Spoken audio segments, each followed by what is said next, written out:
ने 10 महीने के बाद तहरीक-ए-इंसाफ का जो दफ्तर कराची में खुलवाया। इन मुश्किल हालात में अगर जो नहीं अपना रोल प्ले करेगा तो वो गद्दारी करेगा। किसी फ्रंट लीडर्स को दे दें, रनर को देना चाहिए जो फ्रंट से जाके लीड कर सके। एक उस दरवेश सिफ्त इंसान को, इमरान खान को, जो कौम के दिलों में रहता है, उसके साथ इन्होंने धोखा किया कि पंजाब हमसे बहुत ज्यादा सख्त है। वो मैं क्या भेड़ियों की हुकूमत है वहां। अगर मैं पंजाब में होता तो शायद मैं 9 मई के बाद ना निकलता। इनको माफी मांगनी चाहिए अल्लाह ताला से, क्योंकि इन्होंने एक ऐसे शख्स, अल्लाह के वली की कमर में छुरा घोंपा। बिस्मिल्लाहिर्रहमानिर्रहीम, अस्सलाम वालेकुम। मैं हूं सभी काज़मी, आप देख रहे हैं फेसबुक और यूट्यूब। पहले आपके सामने अहम खबरें रख दूं, फिर मेरे साथ हलीम आदिल शेख साहब मौजूद होंगे, तहरीक इंसाफ कराची के रहनुमा हैं। सबसे पहले अभी हुकूमत की मुद्दत 3 साल करने का आईनी मसवदा तैयार होना शुरू हो गया। शहबाज शरीफ को ये अंदाज़ा हो चुका है कि अब ये हुकूमत उनकी 5 साल तो किसी सूरत में पूरा नहीं कर सकती और एक्सटेंशंस की मुद्दत के हिसाब से 3 साल की हुकूमत, ताकि सारे भागें और इकट्ठे भागें। काजी साहब भी और इनके बड़े भी और शहबाज शरीफ भी 3 साल की हुकूमत यानी 2026 तक ख़त्म करने का इरादा, लेकिन चलने के हिसाब से हुकूमत अभी 3 महीने भी चलती मुश्किल नज़र आ रही है। उसकी मैं आपको वजह भी बता देता हूँ। इसके अलावा इमरान खान साहब का बड़ा अहम पैगाम आया जेल से और इमरान खान ने दोबारा ये बात दोहराई, कभी अपनी कौम को झुकने नहीं दूंगा। और देखे कौम ने भी आज जवाब दिया पेशावर से। वो बड़ी तहरीक पख्तूनों ने, जिस तरह वो हर काम में आपको पता है इब्तिदा करते हैं, पेशावर में आज तहरीक का उन्होंने बाज़ाब्ता तौर पर आगाज़ कर दिया और इसको कवर करने के लिए इंटरनेशनल मीडिया भी मौजूद। अल जज़ीरा तो इसे यहाँ तक कह रहा है कि ये एहतजाज इनकलाब में ना बदल जाए। ये बड़ा अहम मामला है, इस पर इंशाल्लाह नज़र रखिएगा। मैं भी आपको साथ साथ अपडेट देता रहूँगा।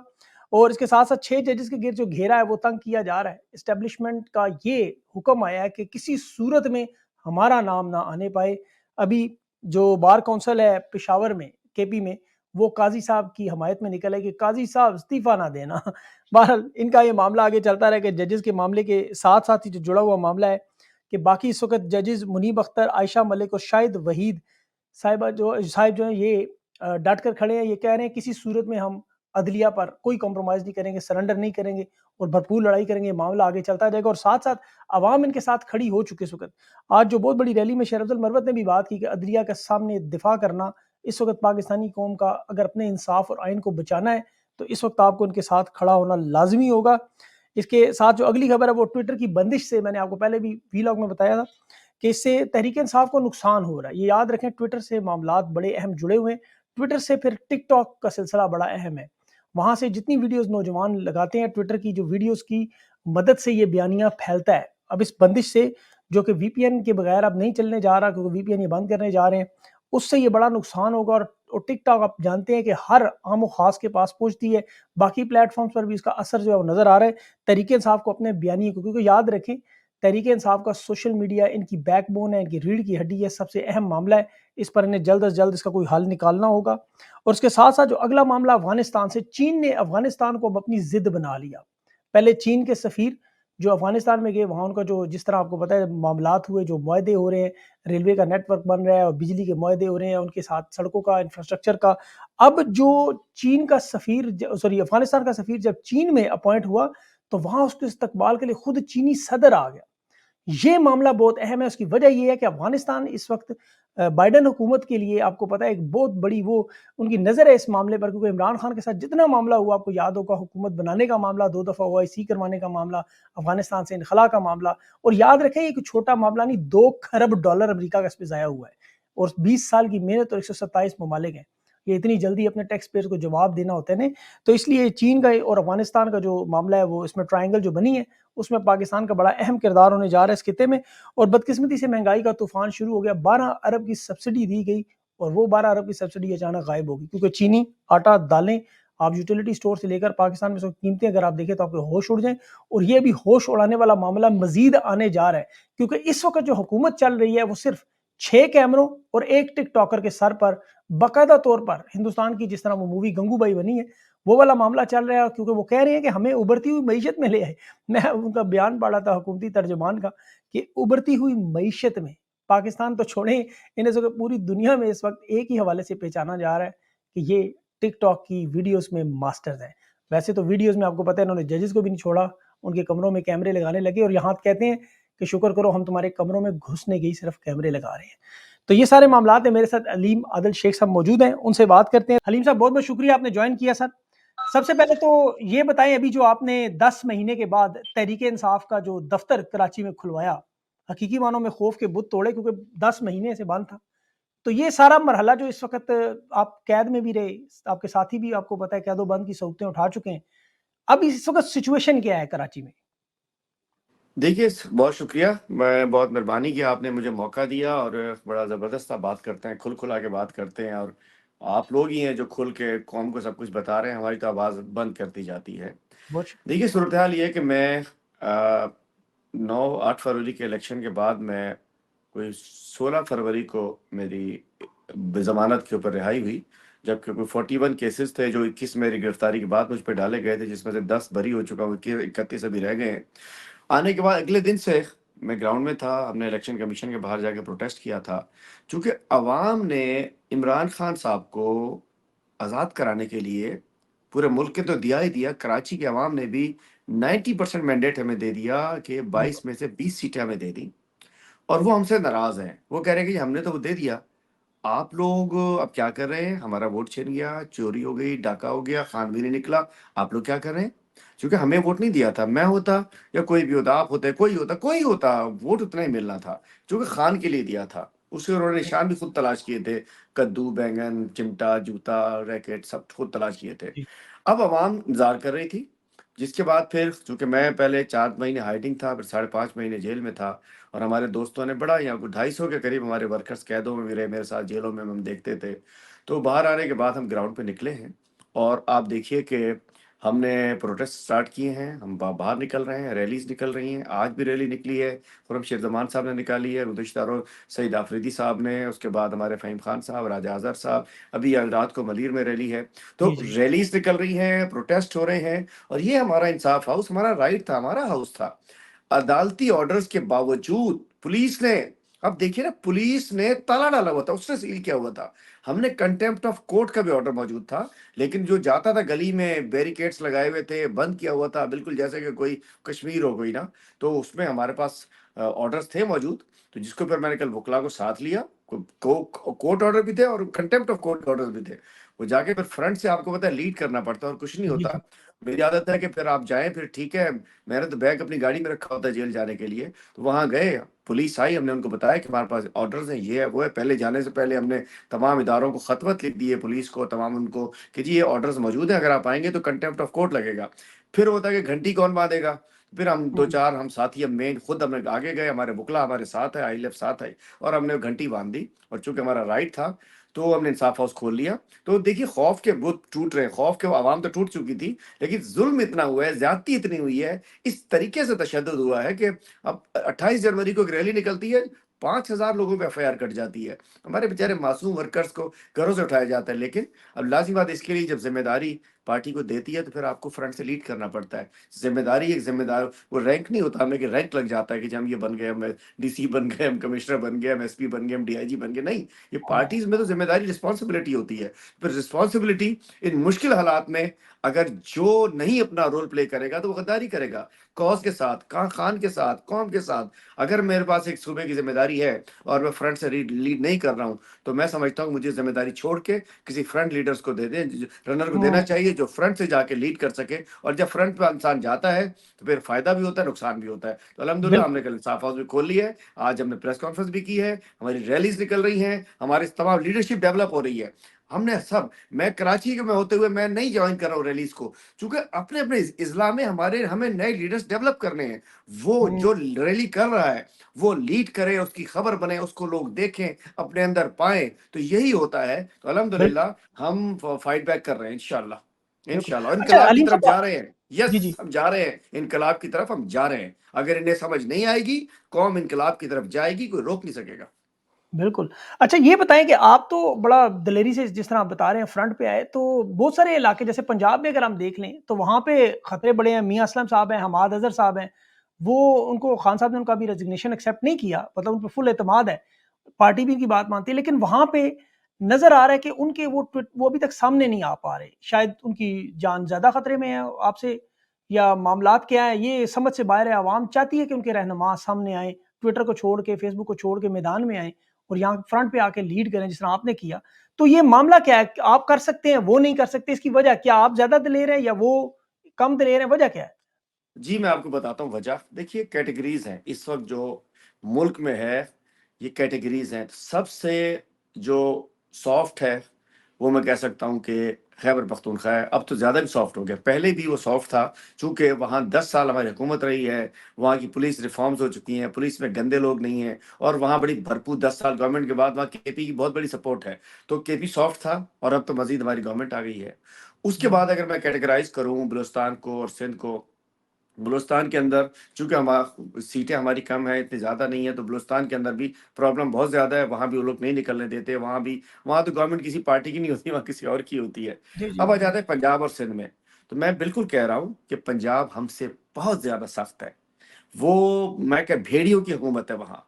वहाँ भेड़िए हुक्मरानी कर रहे हैं। जो ज़ुल्म है वहाँ, वहाँ हमारी बेटियाँ, हमारी बहनें मतलब हमारी सनम जावेद हो, डॉक्टर यास्मीन राशिद हों, आलिया हमज़ा हों, तो वहाँ मैं सम उनको पता है कि उनके साथ क्या होना है।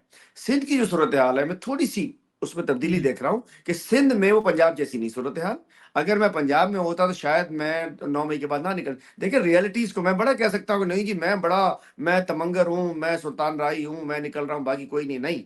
इश्यू ये है कि मियाँ असलम साहब हों, हमाद अज़हर साहब हों, जो पंजाब की लीडरशिप है, उसके ऊपर जितनी घिनौनी हुकूमत पहले थी, उससे ज़्यादा घिनौनी हुकूमत अब है। वहाँ का आईजी हो, इस वक़्त भी चीफ मिनिस्टर हैं, पुराना चीफ मिनिस्टर था, वहाँ अल्लाह ना करे उनकी जानों को खतरा है और उनकी बिल्कुल उनकी ज़्यादा थ्रेट्स मौजूद हैं। मैंने चूँकि बहुत सारे केसेज़ देख लिए, मैं आ गया हूँ 9 मई के बाहर, जो मैं समझता हूँ कि इस वक़्त पीपल्स पार्टी की गवर्नमेंट ये समझती है कि ये झगड़ा बड़ी सतह के ऊपर वो चाह रहे हैं कि वो इस गन से निकल जाएँ, झगड़े से निकलें ताकि लोग उन्हें अगली दफ़ा इलेक्शन में माफ़ कर दें। लेकिन हम समझते हैं कि Peoples Party is part of this whole gun.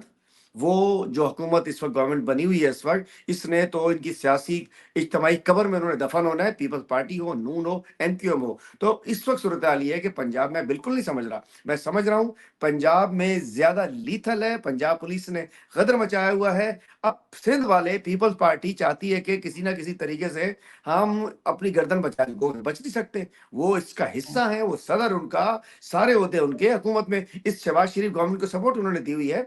तो इसको मैं बिल्कुल नहीं कहूँगा, मैं समझता हूँ पंजाब में बहुत ज़्यादा खतरा है, सिंध बिल्कुल में कदरें कम है, तबलीग इसलिए काम है हम जा बिल्कुल रहे हैं। मैं बिल्कुल रियलिटी पे बात करनी चाहिए, मैं अपने आप को कोई झूठ नहीं बोलना चाह रहा, लेकिन इलेक्शन से पहले इन्होंने गोल अचीव कर लिया। 8 तारीख को इन्होंने 8 तारीख तक हमें दबा के हैवी 9 मैंडेट तारीख को बिल्कुल तो इसलिए ये कह रहे हैं कि ठीक है जी, हम वो चाह रहे हैं सारा गंद करने के बावजूद क्योंकि मेरा झगड़ा अभी का मुझे 5 साल से रगड़ा दे रहे हैं लोग। अब ये चाह रहे हैं कि ये इससे लोगों के अवाम के खौफ और गुस्सों से बच सकें, अवाम इनको माफ़ कर दे, लेकिन अवाम पीपल्स पार्टी को, एमकेएम को, नून लीग को माफ़ नहीं करेगी नहीं इंशाअल्लाह। बिल्कुल, मैं आपकी बात से तो एग्री हूँ टोटली कि मुझे पंजाब की सिचुएशन का बड़ी अच्छी तरह अंदाज़ा है कि वहाँ पे लीडरशिप इन्होंने छोड़ी ही नहीं बिल्कुल।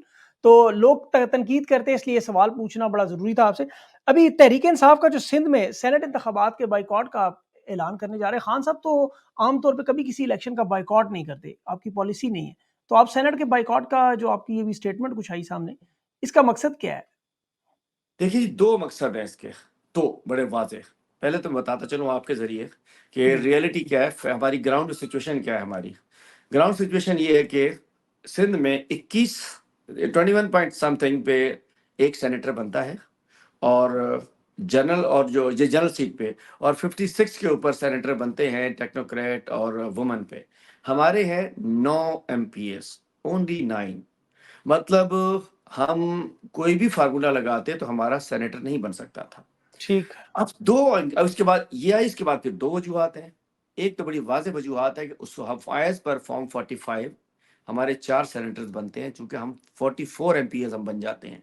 हम बिल्कुल, एज़ पर फॉर्म 45 हमारे 44 एमपीए बनते हैं, जो इन्होंने तकरीबन समझे कि 35-36 हमारे खा चुके हैं ये। अगर वो हमारे तमाम लोग इस असेंबली में होते तो हमारे 2 जनरल बनते और 1 टेक्नोक्रेट और 1 वुमन बनाते, कुछ वोट किसी को देते, कुछ ले तो हम वो 4 सेनेटर बन सकते थे। आज ये है कि हमारा आधा सेनेटर भी नहीं बनता, 40% हमारे पास वोट मौजूद है और दूसरा इन्होंने हमारा मैंडेट छीना है, इन्होंने मैंडेट पे डाका डाला है। अगर हमारे सारे एमपीएस ग्राउंड पे होते तो हमारी 9 वुमन की सीट्स होती सिंध में एमपीएस की, 3 माइनॉरिटी की होती और 4 सेनेटर्स होते। ये तो क्या है बिल्कुल, कि जब इतना गंद है तो हम भाई सबकी अपनी पॉलिसी होती है। ये क्या है कि जी हमने जब इतना ज़्यादती है, इन्होंने हमारी सीटें नहीं दी, ये नहीं किया। अभी 3 दिन पहले इन्होंने नवाबशाह में ज़बरदस्ती हमारे वर्कर्स को जेलों में डाल के उनकी वफ़ादारी तब्दील करा दी। और आपको सबसे बड़ा बायर ये पीपल्स पार्टी है। ज़रदारी साहब सबसे बड़े बायर होते हैं। ये लोटों के खरीदार सबसे बड़ा बिल्कुल, लोटों का बिल्कुल। व्यापारी आप जानते हैं, हू इज़ लोटों का व्यापारी? तो मैं कहना चाहता हूँ कि वो सिंध हाउस में भी जो हुआ मंडी लगी है, मैं दूसरे एंगल की तरफ जा रहा हूँ। इसमें मैं पूरा सच नहीं बोलूँगा, आधा सच बोलूँगा आपसे कि दूसरी वजूहात क्या हैं।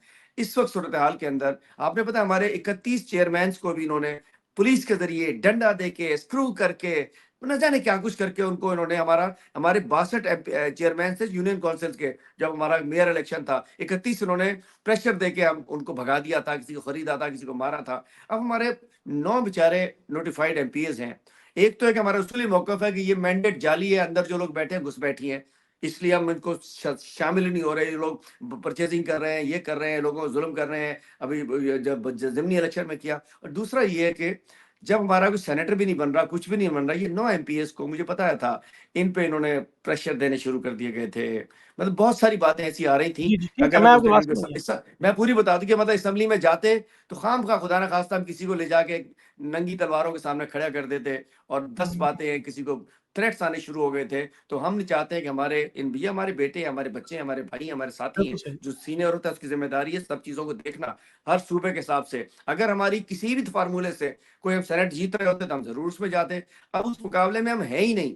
हम जाके बगैर मुकाबले के अपने लोगों को बगैर बिल्कुल हथियार सही। के बीच में खड़ा कर दें, तो मेरा ख़्याल है कि अक्लमंदी इसी की है कि जो सूरत-ए-हाल को देख के फ़ैसला किया जाए। तो ये एक वाइज़ डिसीज़न है। कुछ बातें आप समझ गए होंगे और लोग भी जी, समझ जी, बिल्कुल। जाएँगे। यहाँ मतलब है कि अवाम को जो समझ थ्रेट्स थे मतलब गंदे लोगों से हमारा वास्ता पड़ा है। हुँ, हमारा हुँ। इन नोटों के व्यापारियों से राब्ता पड़ा है, नोटों के जो खरीदार हैं उनसे राब्ता पड़ा है। मैं नहीं चाहता कि मैं बेचारे को तंग करूँ और अपने जस्ट एक दिलपेशौरी के लिए मैं उनको ले जाके खड़ा कर दूँ। नहीं, ये मुशावरत नहीं, नहीं, ऐसे बहुत नहीं बड़ा किया। आज हमने बड़ा सब अच्छा एमपीएस को बुलाया, सबको बुलाया, हमने मीटिंग करके हमने आज मुशावरत से मुत्तफ़िका तौर पे फैसला किया कि हमें इस गंदे धंधे से बाहर निकल जाना चाहिए और अपने एमपीएस बिल्कुल को सही। सिक्योर करना चाहिए, अपने नज़रिए को सिक्योर करना चाहिए। बिल्कुल ठीक, नहीं आपने बड़ी स्ट्रैटेजी आपको पता है जिस तरह जंग में स्ट्रैटेजी है कि 2 कदम पीछे हटना है, साइड पे होना है, सही किया आपने बिल्कुल। अच्छा अभी जो आसफ़ा ज़रदारी साहिबा की जीत आपके सामने नज़र आई एक, जिसमें 10 उम्मीदवार उनके मुखालिफ थे, 7 जो थे वो उन्होंने मुस्तरद करवा दिए, 2-3 जो थे उन्होंने उठवा दिए, गायब करवा दिए। तो कराची में और इसके अलावा बल्कि ओवरऑल सिंध में सूरत-ए-हाल तकरीबन ऐसी ही है इस वक़्त चल रही है। हालाँकि ज़रदारी साहब तो खुद जमहूरियत के बड़े चैंपियन बनते हैं, बिलावल भी बड़ा चैंपियन बनते हैं, वो डेमोक्रेसी से बेस्ट रिवेंज उनका जुमला था। आज ये उन्हें शर्म क्यों नहीं आ रही कि इस तरह का ज़ुल्म और फस्ताइयत से कि लोगों को इलेक्शन लड़ने तक की इजाज़त ना दें? देखिए, मैं समझता हूँ कि मैं आसिफ़ा भुट्टो साहिबा की बेनज़ीर की बेटी है, एक बेटी है वो, मैं उसके ऊपर डायरेक्ट कोई बात नहीं करना चाहता। इन्होंने नहीं, उनके किसी की अब्बू पे ज़्यादती कर नहीं दें, की। उनके जो वालिद सुन तो साहब हैं लीजिए, वो नहीं, नहीं, मैं बात जो करना चाह रहा हूँ, मैं जी। कह रहा हूँ इन्होंने आसिफ़ा भुट्टो से ज़्यादती की है। पहली हुँ, फ्लाइट को उन्होंने परागंदा कर दिया उनकी। सही पहली बात है। उनकी इलेक्शन को इन्होंने गंदा कर दिया है। देखिए, अगर ये लड़के भी आ जाती हैं, उनका ट्रेनिंग हो जाती, इलेक्ट होके आती, अल्टीमेटली उन्होंने जीतना था, कोई दूसरी राय नहीं है, कोई मैं तस्लीम करने को कुछ नहीं। हम पहले भी लड़े थे कोई उसमें वो नहीं था। लेकिन ये जो इस किस्म के लोग होते हैं, जो उन्हें वास्ता नहीं ना भुट्टो की सियासत से, ना उन शहीद मोहतरमा बेनज़ीर भुट्टो साहिबा की सियासत से, आसिफ़ा भुट्टो ज़रदारी साहिबा, उनकी जो पहली एक पॉलिटिकल फ्लाइट थी, एक उनका इलेक्शन था, इन लोगों ने जो शाह से ज़्यादा शाह के वफ़ादार जो होते हैं, उन लोगों ने मोहतरमा आसिफ़ा भुट्टो ज़रदारी की सियासत को गंदा कर दिया। बिल्कुल, उनके पहले दिन से उन पे लोगों ने इस किस्म के इल्ज़ामात आगे के बगैर वो आ जाती, इलेक्शन करती, जीत ही जाना था।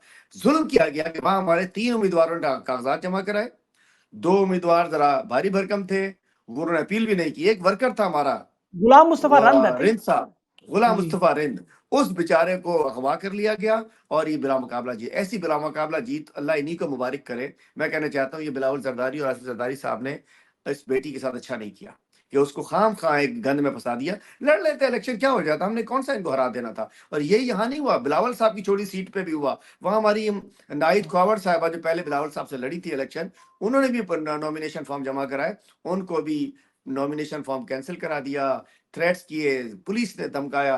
मैं कहना चाहता हूँ इसमें तो शुक्रिया, थैंक यू सिंध पुलिस कहना चाहिए इनको, लेकिन सियासी तौर पे अच्छा नहीं था और अल्टीमेटली इनकी भी सियासत, पीपल्स पार्टी की भी सिंध में सियासत जो है, दफ़न ही समझिए, बिल्कुल। अगले अच्छा इलेक्शन यहाँ में। पे हलीम साहब आपको याद होगा जिनापुर के नक्शे भी निकले थे एमक्यूएम के जिस तरह आज 9 मई बना हुआ है। एमक्यूएम तो ये सारा मामला फेस कर चुकी है, देख चुकी है।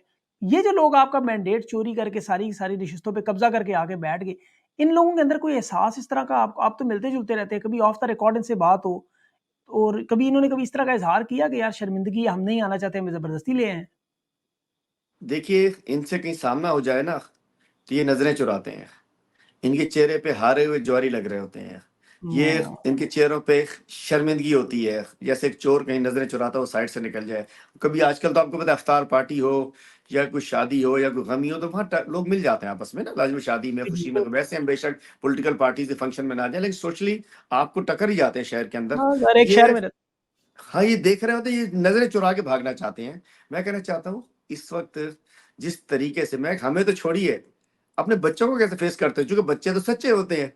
चले हाँ, बड़े तो ठीक है, बच्चों को ये अपने बच्चों को फेस नहीं कर पा रहे हैं। ये अपनी बेटियों को, बेटों को, घरवालों को, बीवियों को फेस नहीं कर पा रहे होंगे। कहाँ ये वो भी कहते होंगे चोर आ गया, डाकू आ गया, मैंडेट का चोर आ गया, वोटों का चोर आ गया। बात ये है कि हम अल्हम्दुलिल्लाह पूरी उम्मीद है। हम आपको बताते चले कि हम अदालतों में तो गए हुए हैं, हम उसमें भी गए हुए हैं अपना ट्रिब्यूनल में, लेकिन हम इंशाअल्लाह रोडों पे भी जा रहे हैं। हम अपना मैंडेट छीन के वापस लेंगे। हम अवामी अदालत लगा रहे हैं। हमने 21 अप्रैल को जलसा मांगा था, परमिशन नहीं मिली। अब हमने उसको 1 हफ्ते बढ़ाया है। 28 अप्रैल को कराची में हम एक अवामी अदालत लगाएँगे और हम आपके ज़रिए भी डिमांड करते हैं कि जिसने वोट किया 10 लाख से ज़्यादा लोगों ने, आएँ एक दिन निकलें, अपने आप को बताएँ कि आपने वोट दिया है, ताकि आपका वोट ज़ोर से छीन के 28 के वापस लिया जाए जलसे का और थोड़ा कप्तान को बता दीजिए आज़ाद कहाँ कराया पे जाए। है?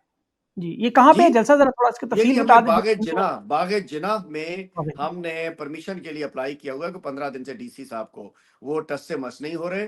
हमने 2 रोज़ बाद दोबारा जाना है उनसे पूछना, नहीं तो हाई कोर्ट जाएँगे हम और इंशाअल्लाह कराची में बाग़-ए-जिन्नाह में मैं आपके ज़रिए पूरी कराची वालों से कहता हूँ जी, कि आपने 10 बिल्कुल। लाख से ज़्यादा वोट दिया है। एक दफ़ा आइए, अपने आप को गिनवाइए, हम एक अवामी अदालत लगा रहे हैं। इंशाअल्लाह उस अवामी अदालत में आपका जो वोट छीना गया, उसका फ़ैसला भी होगा और इमरान खान की रिहाई का परवाना भी वहाँ से लेंगे कि अवाम को बताएँ कि हमने इमरान खान के लिए वोट दिया था। तो 28 अप्रैल को हम इंशाल्लाह कराची में एक बहुत बड़ा मिलियन मार्च कहिए, अवामी अदालत कहिए, जलसा-ए-आम कहिए और इसमें शुक्रिया अदा करेंगे कराची के अवाम का कि उन्होंने हमें वोट बिल्कुल, दिया है। तो इंशाल्लाह, लेकिन पुरअमन तरीके से परमिशन लेके कोर्ट के ज़रिए, ताकि किसी को फैमिलीज़ आ सकें, बच्चे आ सकें, लोग आ सकें, पुरअमन तरीके से आ सकें और मुझे उम्मीद है कि पीपल्स पार्टी को परमिशन दे देनी चाहिए। बिल्कुल, नहीं आपका ये पैगाम इंशाल्लाह हम फ्रंट पे रखेंगे।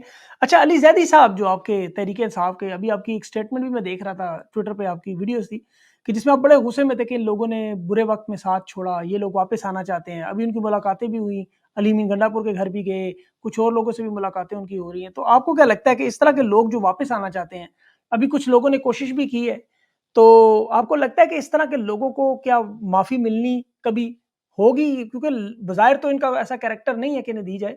आपने एक बड़ी स्ट्रॉन्ग स्टेटमेंट दी थी, वो क्या मामला क्या था? देखिए जी, इनको माफ़ी माँगनी चाहिए अल्लाह ताला से।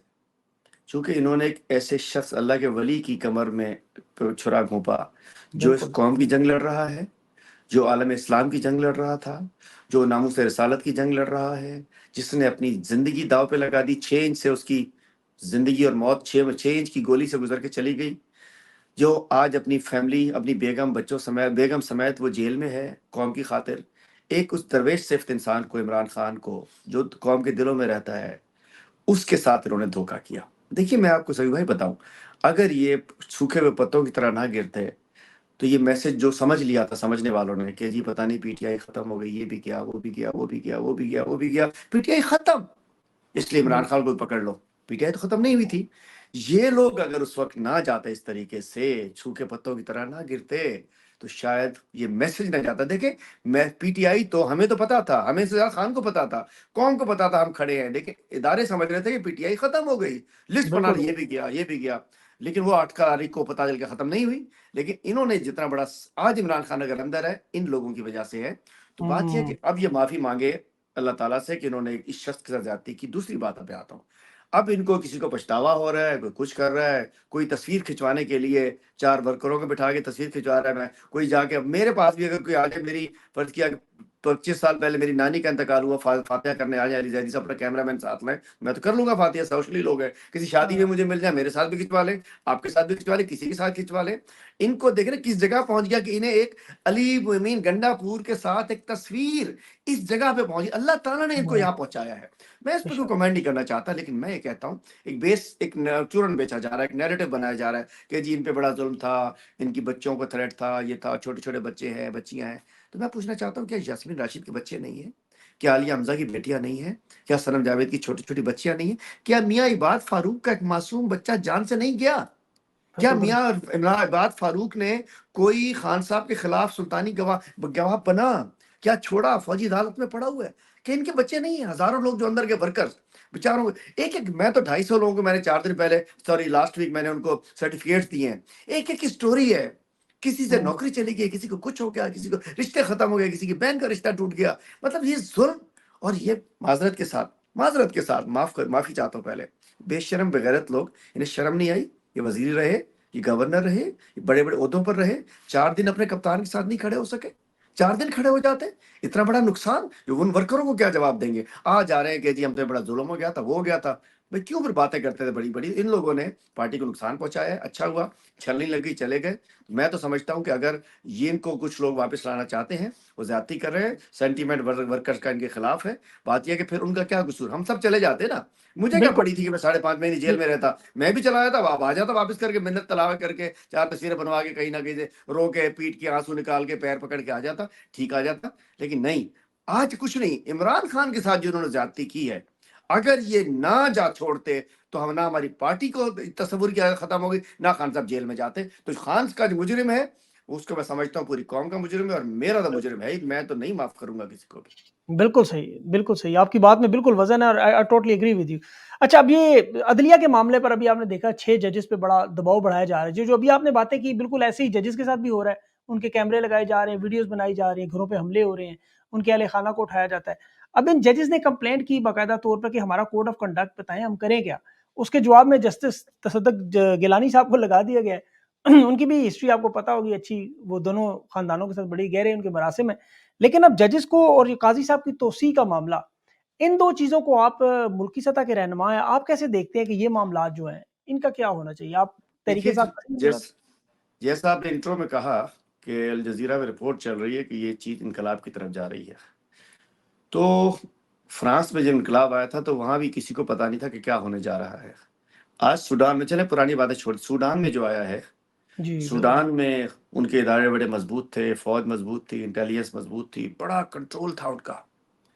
आज क्या हुआ सूडान में, पता ही है ना आपको? जी, जी, पता है ना बिल्कुल, हर घर में बिल्कुल, जाके क्या बिल्कुल। हुआ? जी, वो भी मजबूत थे।